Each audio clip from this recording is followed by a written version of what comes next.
U današnjem video radu objavljujem još jednu odličnu vest, da je Srbiji isporučen drugi ruski helikopter K-32 A-11BC.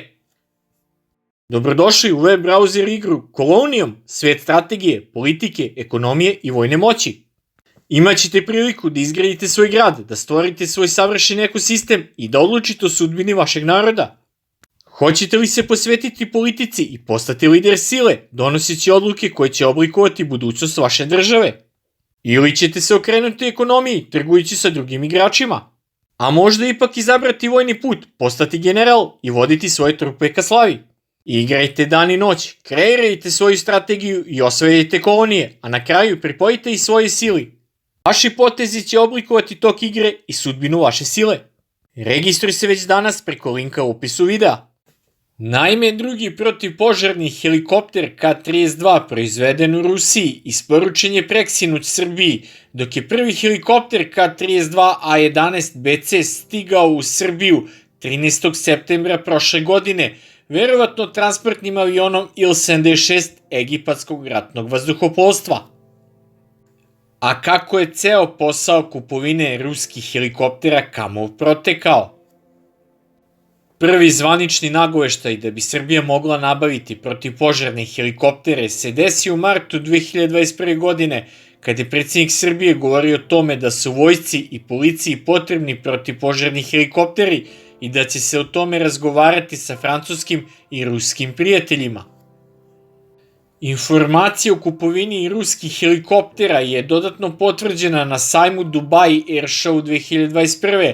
kada je tadašnji direktor kompanije Ruski helikopteri Andrej Boginski potvrdio najavu predsjednika Srbije i obelodanio da su pregovori sa Srbijom o ovom poslu u toku.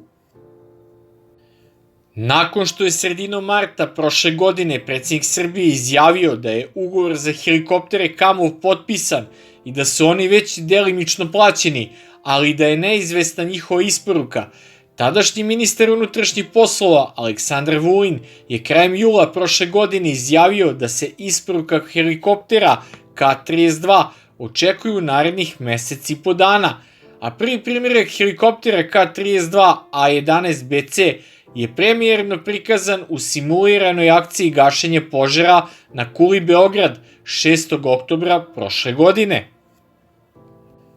Inače, helikopteri Kamov K-32 A-11BC su namenjeni za gašenje šumskih požara i požara na visokim stambenim objektima i imaju kapacitet podveznog vedra do 5 tona vode sa mogućnošću rada mlaznicom koja omogućava horizontalno gašenje požara na visokim objektima.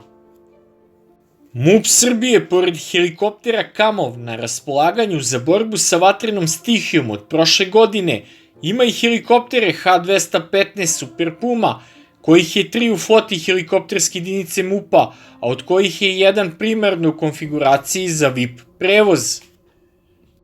Iako im to nije primarna namena, vatrogasne performanse helikoptera Super Puma su veoma respektabilne, zahvaljujući pre svega sirovoj snazi motora turbomeka Makila, koji omogućava nosivost do 4,5 tona vode u vedru. Poređenje radi, u zavisnosti od uslova, helikopteri tipa H-145, koji se takođe nalaze u floti helikopterske jedinice MUP-a Srbije, u jednom naletu na požar mogu izbaciti od 700 do 800 kg vode. Nova dva ruska helikoptera Kamov K-32 A-11BC će pojačati flotu helikopterske jedinice MUP-a Srbije, čiji helikopteri Bell-212 mogu nositi 1500 kg vode, dok novi Airbus helikopteri H-145 mogu nositi do 800 kg vode.